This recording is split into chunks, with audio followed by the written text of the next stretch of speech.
Shalom, good evening. This is TV7 Israel News, broadcast to you from Jerusalem.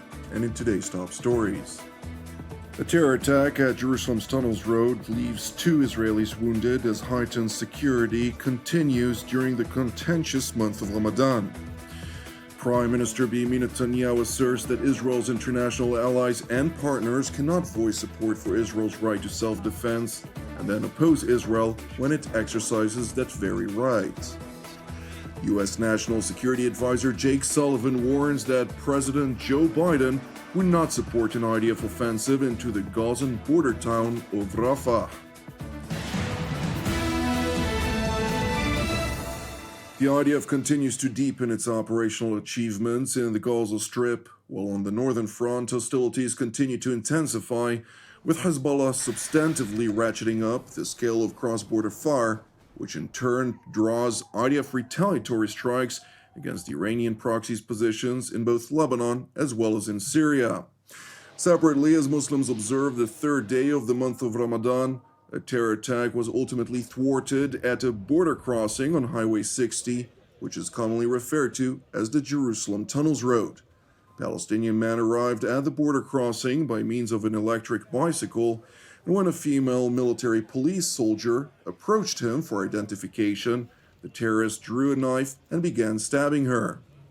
השוטרת מסתער עליה בסכין, מדובר בלוחמת גדוד ארז במשטרה צבאית, מצטרף להשתלטות מאבטח שנמצא במקום, שניהם חווים את העימות מול המחבל כשהוא מנסה לדקור אותם ואף מצליח, ברוך השם מצבם קל בינוני. כוחות במקום, כוחות האבטחה במקום, בהם צה"ל, מג"ב ומאבטחים, פועלים לנטרול המחבל. לציין שמדובר במספר קנים שהתנהלו בצורה מאוד מקצועית, תוך שמירה על זוויות ירי, הימנעות מדוץ, ובזה מנטרלים את המפגע.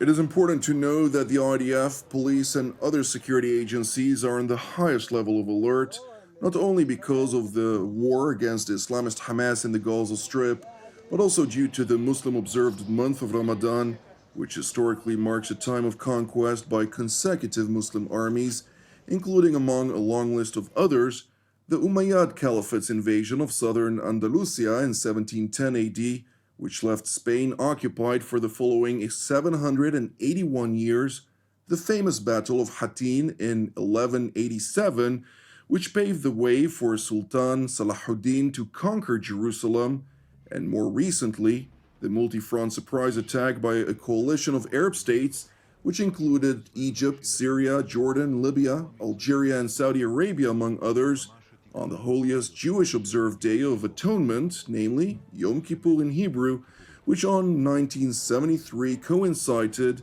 with the 10th day of Ramadan.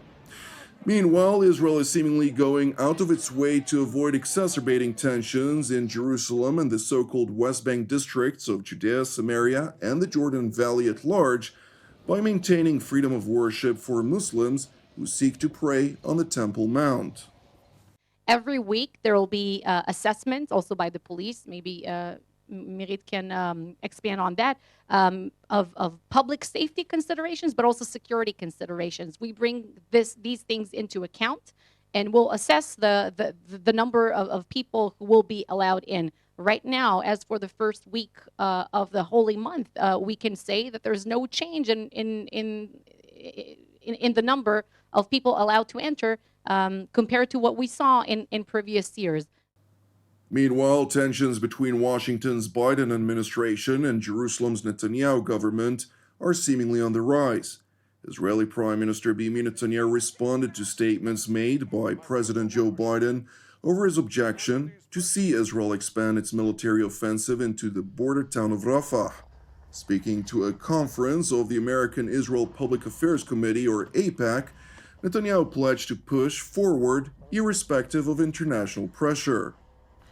I deeply appreciate the support we've received from President Biden and the administration, and I hope it will continue. But let me be clear. Israel will win this war no matter what.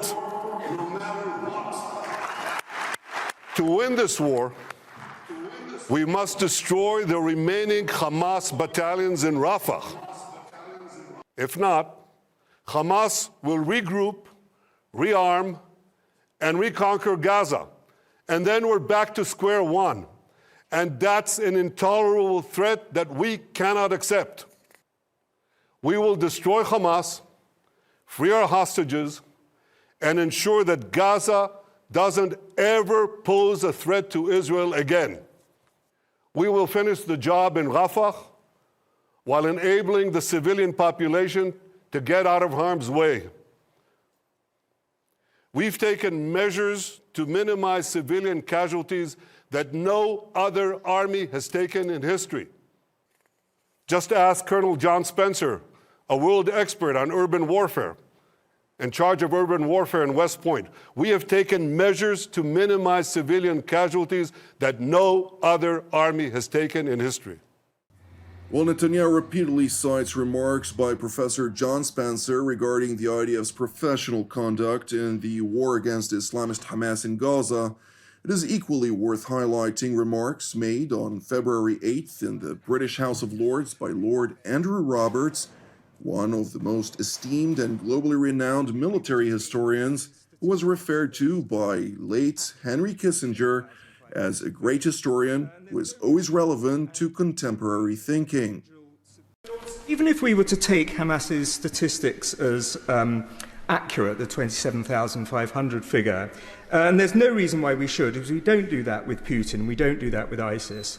If one subtracts the number of Gazans who've been killed by the quarter or so of Islamic Jihad and Hamas rockets that fall short, one's left with a fewer than 2-to-1 ratio of civilians to Hamas terrorists killed, of whom there have been over 9,000 so far. My lords, war is hell, and every individual civilian death is a tragedy. But speaking as a military historian, less than 2-to-1 is an astonishingly low ratio for modern urban warfare, where the terrorists routinely use civilians as human shields. And it's a testament to the professionalism, ethics, and values of the Israeli Defense Forces. Reverting to Netanyahu's speech from Jerusalem to the AIPAC conference in Washington, D.C., during the course of which the Israeli leader asserted that allies and partners of Israel cannot claim support for Israel's right to defend itself and then subsequently oppose Israel when it exercises that very right. So to our friends in the international community, I say this: you cannot say you support Israel's right to exist and to defend itself, and then oppose Israel when it exercises that right. You cannot say you support Israel's goal of destroying Hamas and then oppose Israel when it takes the actions necessary to achieve that goal. You cannot say that you oppose Hamas's strategy of using civilians as human shields and then blame Israel for the civilian casualties that result from this Hamas cynical strategy. For Israel, every civilian death is a tragedy. For Hamas, every civilian death is a strategy. So it is wrong and immoral to hold Israel to a standard for avoiding civilian casualties that no other country on earth is held to. Prime Minister Netanyahu went on to pledge that mounting international pressure will not stop Israel from achieving its military goals. My friends, I want to assure you, none of these pressures will stop us. Israel's very future, its very survival is at stake. We have no other option but total victory, and that victory is in and within reach. I know that the overwhelming majority of the American people stand with us. I know that the overwhelming majority of Congress stands with us. I know that you stand with us. I know that you're working tirelessly, day in, day out, to get us the tools so we can finish the job faster. And on behalf of the united people of Israel, I want to say thank you, AIPAC. Thank you for everything you're doing for Israel. God bless Israel. God bless America. Thank you.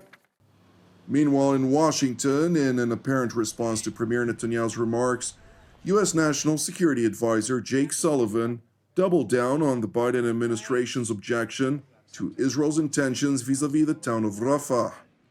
The president has been very clear about our position on Rafah, and our position is that a military operation in Rafah that does not protect civilians, that cuts off the main arteries of humanitarian assistance, and that places enormous pressure on the Israel-Egypt border is not something that he can support. We are talking to the Israelis about that. We are working through it, and I'm not going to stand at this podium and entertain hypotheticals on it.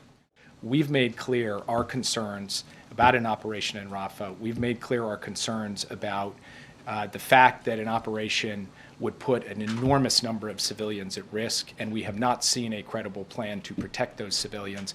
That is the position the United States has set forward. We've been clear about it. We've been principled about it. We're engaged with the Israeli government about our concerns, and again, I'm not going to entertain hypotheticals.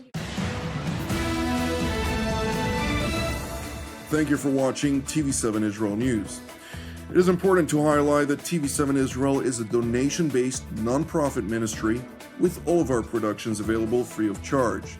Therefore, if you're blessed by our programs, we would deeply appreciate it if you would consider making a donation. You can do so by visiting our website at www.tv7israelnews.com. Separately, I'd like to encourage you, pray for the peace of Jerusalem and salvation of Israel. I'm Jonathan Hessen, wishing you an Erev Mevorach.